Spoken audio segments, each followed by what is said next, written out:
ಗ್ಯಾರಂಟಿಗಾಗಿ ಪರಿಶಿಷ್ಟರ ಹಣಕ್ಕೆ ಕೈ ಹಾಕಿದ ಸರ್ಕಾರ ಇದೇನಾ ದಲಿತರ ಕಲ್ಯಾಣ ಕಾರ್ಯಕ್ರಮ? ಕೊಟ್ಟ ಮಾತು ಉಳಿಸಿಕೊಳ್ಳಲು ಪರದಾಡ್ತಿದಾರ? ಇದುವೇ ಇವತ್ತಿನ ಅಖಾಡ. ಗ್ಯಾರಂಟಿಗೆ ದುಡ್ಡಿಲ್ವಾ?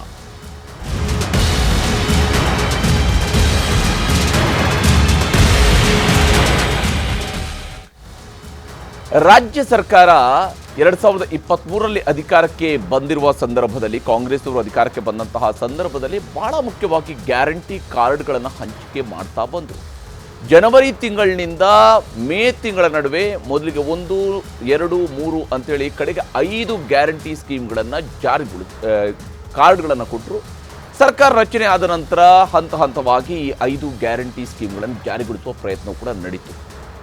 ಸಿದ್ದರಾಮಯ್ಯನವರು 2024-25 ಸಾಲಿನ ಬಜೆಟ್ ಘೋಷಣೆ ಮಾಡುವ ಸಂದರ್ಭದಲ್ಲಿ ತಮ್ಮ ಬಜೆಟ್ನಲ್ಲಿ ಅವರು ಉಲ್ಲೇಖ ಮಾಡಿರುವ ಪ್ರಕಾರ ರಾಜ್ಯದಲ್ಲಿ ಜಾರಿಗೊಳಿಸ್ತಾ ಇರುವಂತಹ ಪಂಚ ಗ್ಯಾರಂಟಿ ಯೋಜನೆಗಳಿಗಾಗಿ ಸುಮಾರು 56,000 ಕೋಟಿ ರೂಪಾಯಿಗಳನ್ನು ಮೀಸಲಿಟ್ಟಿದ್ದಾರೆ.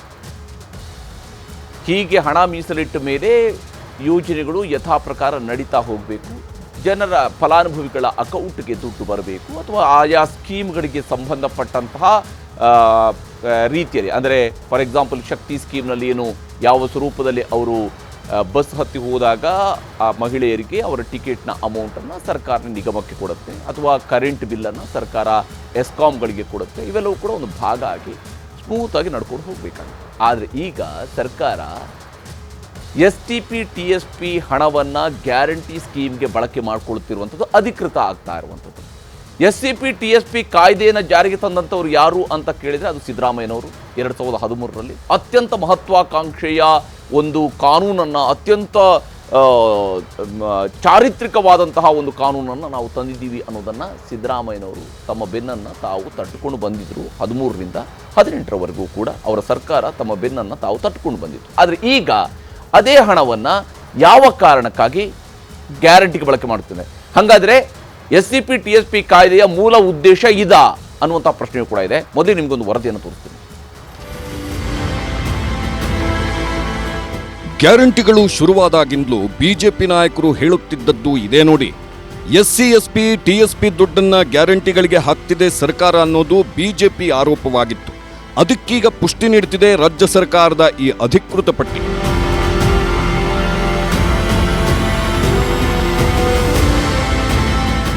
SC ST ಸಮುದಾಯದ ಅಭಿವೃದ್ಧಿ ಕಲ್ಯಾಣಕ್ಕಾಗಿ ರಾಜ್ಯ ಸರ್ಕಾರ SC SP TSP ನಿಧಿ ಇಟ್ಟಿದೆ. ಬಜೆಟ್ನಲ್ಲೂ ಪ್ರತ್ಯೇಕ ಹಣ ಮೀಸಲಿಡುತ್ತೆ. ಪ್ರತಿ ಇಲಾಖೆಯಲ್ಲೂ ಒಂದಷ್ಟು ಹಣ ಇಟ್ಟು ಅದನ್ನ ಇಡೀ ವರ್ಷದಲ್ಲಿ ಸಮುದಾಯಗಳ ಅಭಿವೃದ್ಧಿಗೆ ಬಳಸಲಾಗುತ್ತೆ. ಇದೀಗ ಆ SC SP TSP ಹಣದ ಮೇಲೂ ಸರ್ಕಾರದ ಕಣ್ಣು ಬಿದ್ದಿದೆ ಅನ್ನೋದು ಬಿಜೆಪಿ ಆರೋಪವಾಗಿತ್ತು. ಆ ಆರೋಪಕ್ಕೆ ಪೂರಕವಾಗಿದೆ ಈ ಲಿಸ್ಟ್.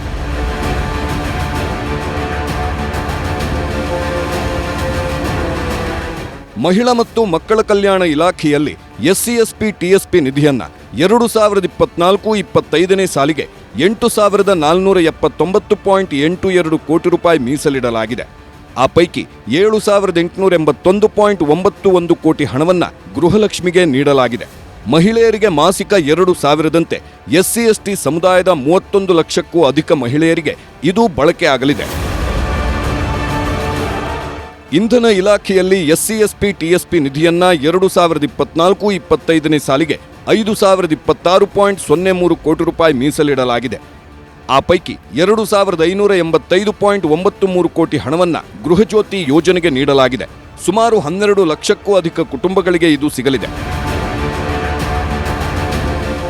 ಆಹಾರ ಮತ್ತು ನಾಗರಿಕ ಸರಬರಾಜು ಇಲಾಖೆಯಲ್ಲಿ SC SP TSP ನಿಧಿಯನ್ನ 2024-25 ಸಾಲಿಗೆ 2,637.44 ಕೋಟಿ ಮೀಸಲಿಡಲಾಗಿದೆ. ಇದರಲ್ಲಿ ಅಕ್ಕಿಗೆ 448 ಕೋಟಿ, DBTಗೆ 2,187 ಕೋಟಿ ರೂಪಾಯಿ ಸೇರಿ 2,635.74 ಕೋಟಿ ಹಣವನ್ನ ಬಳಸಲಾಗ್ತಿದೆ. ಇದು 85 ಲಕ್ಷಕ್ಕೂ ಅಧಿಕ ಕುಟುಂಬಗಳಿಗೆ ಸಿಗಲಿದೆ.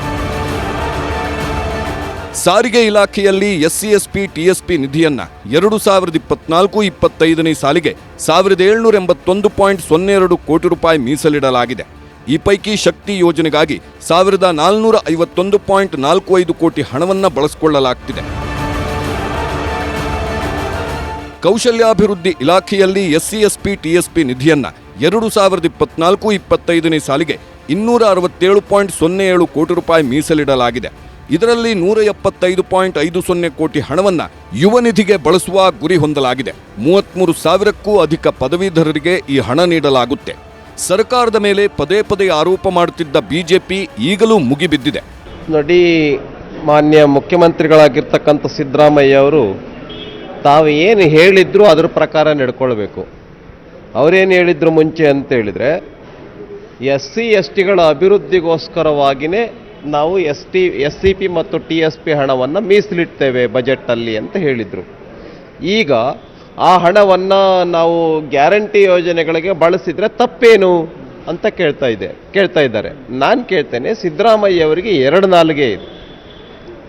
SCP TSP ಹಣ ವಿಶೇಷವಾಗಿ ಉದ್ದೇಶಪೂರ್ವಕವಾಗಿ SC ಮತ್ತು STಗಳ ಅಭಿವೃದ್ಧಿಗೋಸ್ಕರನೇ ಹಣವನ್ನು ಬಳಸಬೇಕು ಅಂತ ಹೇಳಿ ಅದಕ್ಕೋಸ್ಕರವಾಗಿ ಮೀಸಲಿಟ್ಟಿರ್ತಕ್ಕಂಥ ಹಣವನ್ನು ಗ್ಯಾರಂಟಿ ಯೋಜನೆಗೆ ಯಾಕೆ ಬಳಸ್ತಾ ಇದ್ದೀರಿ ನೀವು? ಸರ್ಕಾರದ ವಿರುದ್ಧ ಈಗಾಗಲೇ ಸಾಲು ಸಾಲು ಹಗರಣ ಆರೋಪ ಮಾಡ್ತಿವೆ ಪ್ರತಿಪಕ್ಷಗಳು. ವಾಲ್ಮೀಕಿ ನಿಗಮದ ಹಗರಣ, ಮೂಡಾ ಹಗರಣದ ಬೆನ್ನಲ್ಲೇ ಇದೀಗ SC/SP TSP ಹಣವನ್ನ ಗ್ಯಾರಂಟಿಗೆ ಬಳಸಿಕೊಳ್ಳುತ್ತಿರುವ ನಿರ್ಧಾರದ ವಿರುದ್ಧವೂ ಹೋರಾಟ ರೂಪುಗೊಳ್ಳುತ್ತಿದೆ. ಅಧಿವೇಶನದಲ್ಲೂ ಇದು ಭಾರೀ ಸದ್ದು ಮಾಡುವುದು ನಿಶ್ಚಿತ.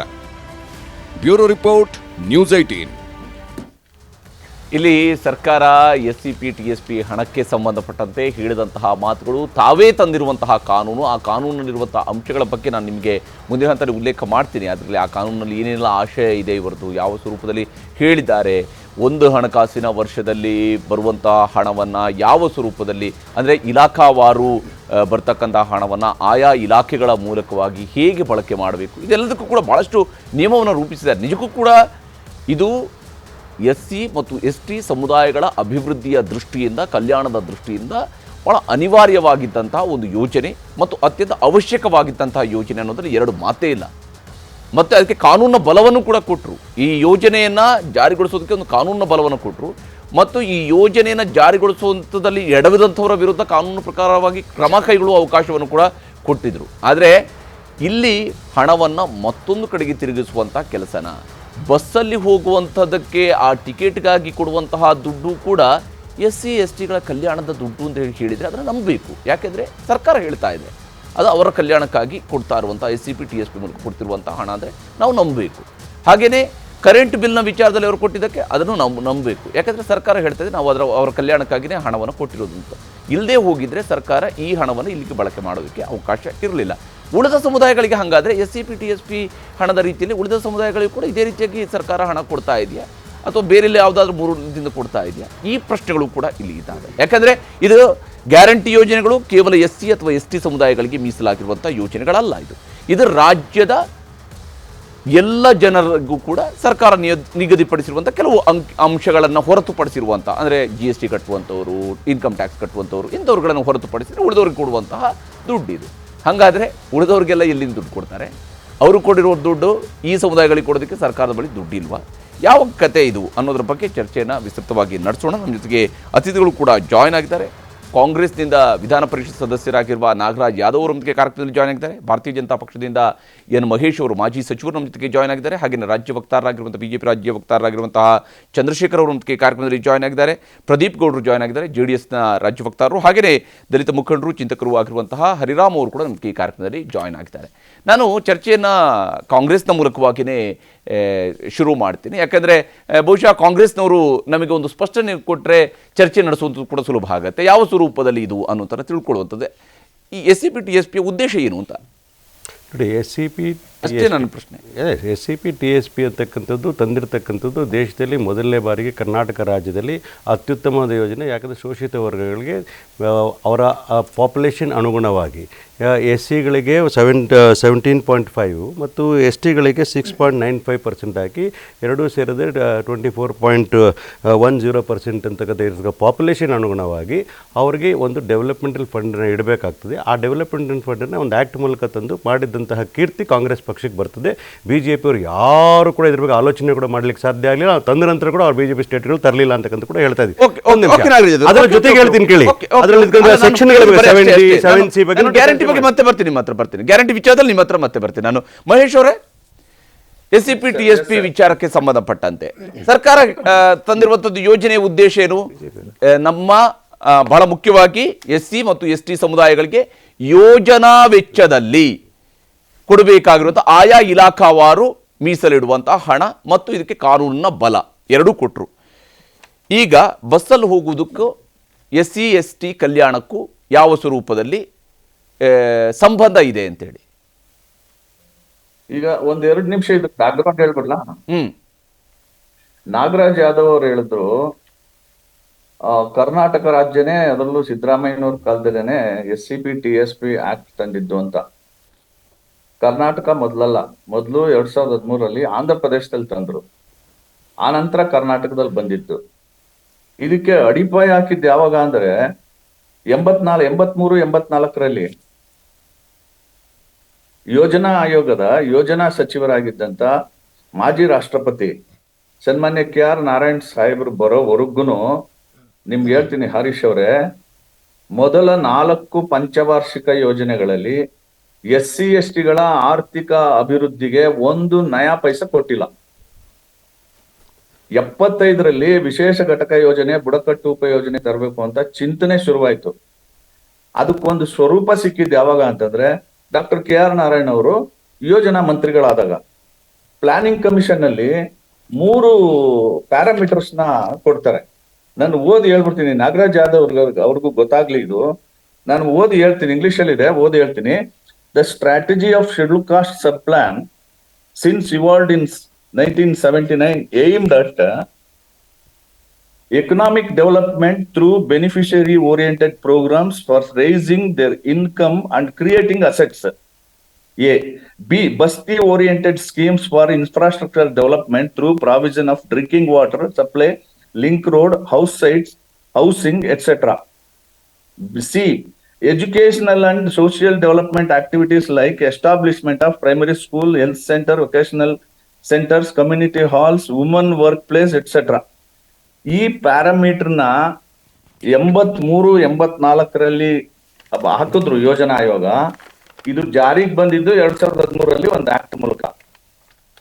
ಅದಕ್ಕೆ ನಾನು ಸಿದ್ದರಾಮಯ್ಯನವ್ರಿಗೆ ಕ್ರೆಡಿಟ್ ಕೊಡ್ತೀನಿ. ಯಾಕಂದ್ರೆ ಇಡೀ ರಾಜ್ಯದಲ್ಲಿ ಇಡೀ ದೇಶದಲ್ಲಿ 2ನೇ ರಾಜ್ಯ. ಆಮೇಲೆ ಈ ಯಾದವ್ ಅವ್ರು ಮಾತಾಡುವಾಗ ಬಿಜೆಪಿಯ ಯಾವ ರಾಜ್ಯದಲ್ಲೂ ಬಂದಿಲ್ಲ ಅಂತಕ್ಕಂಥ ಮಾತು ಹೇಳ್ತಾರೆ, ಅದು ನಿಜ, ನಾನೇನು ಅದನ್ನ ಡಿಸ್ಪ್ಯೂಟ್ ಮಾಡಲ್ಲ.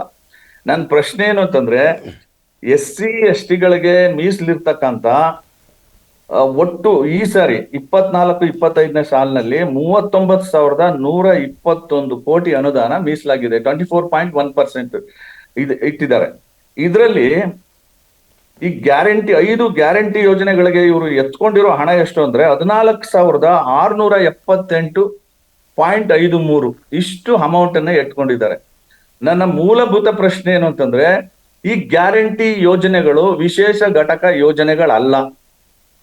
ಈಗ ಉದಾಹರಣೆಗೆ ಗೃಹಲಕ್ಷ್ಮಿ ಯೋಜನೆ ತಂದಿದ್ದಾರೆ, ಮಹಿಳೆಯರಿಗೆ 2,000 ಕೊಡ್ತಾ ಇದ್ದಾರೆ. ಎಲ್ಲ ಸಾಮಾನ್ಯ ಮಹಿಳೆಯರಿಗೆ 2,000 ಕೊಡ್ತಾರೆ, ದಲಿತ ಮಹಿಳೆಗೂ 2,000 ಕೊಡ್ತಾರೆ. ಇದನ್ನ ಇವರು ಕೊಡ್ಬೇಕಾಗಿರೋದು ಎಲ್ಲಿ ಅಂತಂದ್ರೆ, ಬಸ್ಸಲ್ಲಿ ಹತ್ತು ಹೋಗಿರುವ ಮಹಿಳೆಗೂ ಕೂಡ ಬಸ್ ಟಿಕೆಟ್ಗೆ ಕೊಟ್ಟಿರುವಂತ ದುಡ್ಡು ಇದೆಯಲ್ಲ, ಅದನ್ನ ಹೆಂಗೆ ಇವರು SC ಅಂತೇಳಿ ಕೆಟಗರಿ ಮಾಡ್ತಾರೆ? ಇದು SC ಮಹಿಳೆ ಬಸ್ ಹತ್ಕೊಂಡು ಬಂದ್ಯಾರೆ ಅಂತ ಹೇಳ್ಕೊಂಡಿಲ್ಲ, ಆದ್ರೂ ನೋಟ್ ಮಾಡುವಂತದ್ದು ಇದೆಯಾ? ST ಮಹಿಳೆ ಬಸ್ ಹತ್ಕೊಂಡು ಬಂದ್ರು ನೋಟ್ ಮಾಡುವಂತ ಏನಾದ್ರು ಸಿಸ್ಟಮ್ ಅನ್ನ ಸರ್ಕಾರ ತಂದಿದ್ಯಾ? ಇಲ್ಲಿ ಓಡಾಡಲ್ಲ ಅಂತ ಹೇಳ್ತಿಲ್ಲ, ಓಡಾಡ್ತಿರೋದು ನೀವು ಮಾರ್ಕ್ ಮಾಡಿ ಇಡ್ತೀರೇನು? ಮಾಹಿತಿ ಕೇಳ್ತಾ ಅಲ್ಲ, ಮಾರ್ಕ್ ಮಾಡಿ ಇಡ್ತೀರೇನು? ಅವ್ರನ್ನ ಬಡವರು ಇದ್ದಾರೆ, ಬರೀ ಅವ್ರಿಗೆ ಮಾತ್ರ ಈಗ ಸ್ವಾಮಿ. ಸರಿ, ಅವ್ರು ಓಡಾಡಲ್ಲ ಅಂತ ಹೇಳ್ತಿಲ್ಲ. ಬಡವರನ್ನ ಜಾತಿಯ ಮೂಲಕವಾಗಿ ಗುರುತಿಸುವ ಕೆಲಸವನ್ನು ಯಾಕೆ ಮಾಡ್ತಿದ್ರಿ? 24% ಆ ಪಾಪ್ಯುಲೇಷನ್ ಇರ್ತಕ್ಕಂಥ ಅವರು ಓಡಾಡಬೇಕಾಗ್ತದೆ. ಅವ್ರು ಓಡಾಡ್ತಾರೆ ಆದ್ರೆ ನೀವು ಅವರ ಹೆಸರಿನಲ್ಲಿ ಅವ್ರಿಗೆ ಮಾತ್ರ ಕೊಡ್ತಿದ್ದೀರಾ? ಅವ್ರಿಗೆ ಮಾತ್ರ ಕೊಟ್ಟಿದ್ರಿಂದ ಏನ್ ಗ್ಯಾರಂಟಿ? ನಿಮ್ಮ ಗ್ಯಾರಂಟಿಗೆ ಏನ್ ಗ್ಯಾರಂಟಿ? ಹೇಳಕ್ಕಾಗಲ್ಲ. ಅವ್ರಿಗೆ ಮಾತ್ರ ಅಂತ ಹೆಂಗೆ ಹೇಳ್ತೀರಿ? ಅದಕ್ಕೆ ಹೇಳ್ತೀನಿ ನೋಡಿ. ಬಂದೆ ಮಹೇಶ್ವರ್ ಬರ್ತೀನಿ, ಮಹೇಶ್ವರ್ ಮಾತಾಡ್ತೀನಿ. ಇಲ್ಲಿ ಹರಿರಾಮ್ ಅವರೇ ಹೇಗೆ ನಾಗರಾಜ್ ಯಾದವ್ ಅವರ ಒಂದು ಮಾತ್ರ ಲೈಕ್ ಮಾಡ್ತೀನಿ. I stand corrected, I know it very well. We are number 2. ನಾನು ಹೇಳಕ್ ಕೊಟ್ಟಿದ್ದು ಏನಂತಂದ್ರೆ, compared to any other BJP states, we are the first. Okay. ನೋಡಿ, ಕ್ರೆಡಿಟ್ ಅನ್ನ ತೆಗೆದುಕೊಳ್ಳೋದಕ್ಕೆ ಎಲ್ಲರೂ ಕೂಡ ಮುಂದೆ ಇರ್ತಾರೆ. ಅದು ಓಕೆ, ಕ್ರೆಡಿಟ್ ತಗೊಳ್ಳೋದು ಖುಷಿ. ಮಹೇಶ್ವರ್ ನಿಮ್ ಜೊತೆ ಮಾತಾಡ್ತೀನಿ. ಹರಿರಾಮ್ ಅವರೇ, ಈಗ ಮಹೇಶ್ ಅವರು ಭಾಳ ಸ್ಪಷ್ಟವಾಗಿ ಹೇಳಿದರು. ಏನಪ್ಪ ಅಂದರೆ ಈ ಒಂದು ಸ್ಕೀಮ್ ಏನಿದೆ it is A developmental and income generating scheme ಇದು. ಹೌದು. ವೆಲ್ಫೇರ್ ಸ್ಕೀಮ್ ಬೇರೆ, ಪಾಪ್ಯುಲಿಸ್ಟ್ ಪ್ರೋಗ್ರಾಮ್ಸ್ ಬೇರೆ. ಸೊ ಇಲ್ಲಿ ಬರತಕ್ಕಂಥ ಹಣ ಇದೆಯಲ್ಲ, ಈ ಹಣದ ಮುಖಾಂತರ ದಲಿತರಲ್ಲಿ ಅದರಲ್ಲಿ ಅಂದರೆ ಶೆಡ್ಯೂಲ್ ಕಾಸ್ಟ್ ಮತ್ತು ಶೆಡ್ಯೂಲ್ ಟ್ರೈಬ್ ಸಮುದಾಯಗಳಲ್ಲಿ ಅವರ ಒಂದು ಅಭಿವೃದ್ಧಿಗೆ ಸಂಬಂಧಪಟ್ಟಂಥ ಕಾರ್ಯಕ್ರಮಗಳು ಮತ್ತು ಅವ್ರಿಗೊಂದಿಷ್ಟು ಇನ್ಕಮ್ ಜನರೇಟ್ ಆಗುವಂತಹ ಒಂದಿಷ್ಟು ಪ್ರೋಗ್ರಾಮ್ಸನ್ನು ಬಳಸ್ಕೊಂಡು ಖರ್ಚು ಮಾಡಬೇಕಾಗಿರ್ತಕ್ಕಂಥ ಹಣ ಇದು. ಆದರೆ ಚುನಾವಣೆ ಸಂದರ್ಭದಲ್ಲಿ ಓಟನ್ನು ಗಳಿಸ್ಲಿಕ್ಕಂತ ಹೇಳಿ ಒಂದಿಷ್ಟು ಪಾಪ್ಯುಲಿಸ್ಟ್ ಪ್ರೋಗ್ರಾಮ್ಸನ್ನು ಕೊಟ್ಟು, ಈಗೇನು ಈ ಫ್ರೀ ಅನ್ನೋದನ್ನು ಕೊಟ್ಟು, ಈಗ ನಾನು ಅದು ಕೊಟ್ಟಿರೋದು ತಪ್ಪಂತ ಹೇಳೋದಿಲ್ಲ, ಕೊಟ್ಟಿದ್ದೀರಿ ನೀವು. ನೀವು ಅದು ಕಾರ್ಯಕ್ರಮ ಮಾಡಬೇಕಾದ್ರೇ ಅದಕ್ಕೆ ನೀವು ಹಣವನ್ನು ಹೇಗೆ ಸಂಗ್ರಹಿಸ್ತೀರಿ ಅನ್ನುವಂಥ ಬಹುಶಃ ಪ್ಲಾನ್ ಇಟ್ಕೊಂಡೇ ನೀವು ಮಾಡಿರ್ತೀರಿ ನೀವು. ಆದರೆ ಆ ಸಂದರ್ಭದಲ್ಲಿ ನೀವು ಹೇಳಿದಂಥದ್ದು ಮತ್ತು ಈಗ ಯಾವುದೋ ಒಂದು ಸಮುದಾಯಗಳಿಗೆ ಏನೋ ಸ್ವತಂತ್ರ ಬಂದ ನಂತರ ಮಹೇಶ್ವರ್ ಹೇಳಿದಂಗೆ ಸುಮಾರು 30 ವರ್ಷಗಳ ಕಾಲ ಒಂದು ಕಾರ್ಯಕ್ರಮನ ಇಲ್ಲದೇ ನೆಗ್ಲೆಕ್ಟ್ ಆಗಿದ್ದಂಥ ಕಮ್ಯುನಿಟಿಗಳು ಕಳೆದ ಬಹುಶಃ ಒಂದು 20-30 ವರ್ಷಗಳಿಂದ ಒಂದಿಷ್ಟು ಅವಕಾಶಗಳನ್ನು ಪಡ್ಕೊಳ್ಳೋದಕ್ಕೆ ಸಾಧ್ಯ ಆಗಿದೆ. ಆ ಪ್ರಕ್ರಿಯೆಗಳಿಗೆ ಇವತ್ತು ಫಸ್ಟ್ ಜನರೇಷನ್, ಸೆಕೆಂಡ್ ಜನರೇಷನ್ ಏನಾದರೂ ಒಂದು ಸರ್ಕಾರದ ಸೌಲಭ್ಯಗಳನ್ನು ಪಡ್ಕೊಳ್ಳೋದಕ್ಕೆ, ಅದು ಉದಾಹರಣೆಗೆ ಶಿಕ್ಷಣ ಇರ್ಬೋದು, ಉದ್ಯೋಗ ಇನ್ನೊಂದು ಪಡ್ಕೊಳ್ಳೋದಕ್ಕೆ ಸಾಧ್ಯ ಆಗ್ತದೆ. ಅದ್ರ ಜೊತೆಗೆ ಇವತ್ತು ಏನಾಗ್ತದೆ ಅಂತ ಹೇಳಿದ್ರೆ ದಲಿತರಿಗೆ ಇವತ್ತು ಕೂಡ ನೀವು ಹೌಸಿಂಗ್ ತಗೊಳ್ಳಿ, ಮತ್ತು ಅವ್ರಿಗಿರ್ತಕ್ಕಂಥ ಅವ್ರ ಪ್ರದೇಶಗಳಲ್ಲಿ ನೀವು ಇರ್ತಕ್ಕಂಥ ರೋಡಿನ ವ್ಯವಸ್ಥೆ ಇರ್ಬೋದು, ಟೋಟಲ್ ಇನ್ಫ್ರಾಸ್ಟ್ರಕ್ಚರ್ ತಗೊಳ್ಳಿ, ಇದು ದೊಡ್ಡ ಪ್ರಮಾಣದಲ್ಲಿ ಬದಲಾವಣೆ ಆಗಿಲ್ಲ. ಅಲ್ಲಿ ನೀವು ಹಾಗಿದ್ದುಕೊಂಡು ಎಲ್ಲವೂ ಬದಲಾವಣೆ ಆಗಿದ್ರೆ ನೀವು ಬಳಸ್ರಿ, ಪ್ರಾಬ್ಲಮ್ ಇಲ್ಲ. ಆದ್ರೆ ಇಲ್ಲ ಬಳಸಬೇಕಾದ್ರೆ ಬಹಳ ಮೂಲಭೂತವಾದ ಪ್ರಶ್ನೆ ಗೊತ್ತಾ ರಾಮ್ ಅವರೇ, ಕೇವಲ 10 ವರ್ಷ ಆಗಿದ್ದು, ಅದರಲ್ಲೂ ಕೂಡ ಈ ಕಾನೂನಿನ ನಿಯಮಗಳು ರೂಪುಗೊಂಡಿರುವಂತದ್ದು 2017ರಲ್ಲಿ.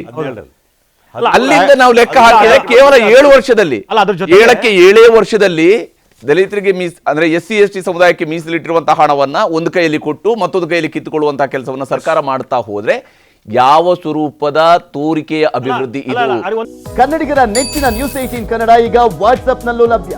ಕರ್ನಾಟಕ, ದೇಶ ವಿದೇಶಗಳ 360 ಡಿಗ್ರಿ ಸುದ್ದಿಯ ವಿವರಗಳನ್ನ ನಿಮ್ಮ ಕೈ ಬೆರಳುಗಳಲ್ಲೇ ಪಡಿಲಿಕ್ಕೆ ಈ QR ಕೋಡ್ ಅನ್ನ ಸ್ಕ್ಯಾನ್ ಮಾಡಿ, ನಮ್ಮ ಚಾನಲ್ ಫಾಲೋ ಮಾಡಿ, ನೋಟಿಫಿಕೇಶನ್ ಆನ್ ಮಾಡಿ.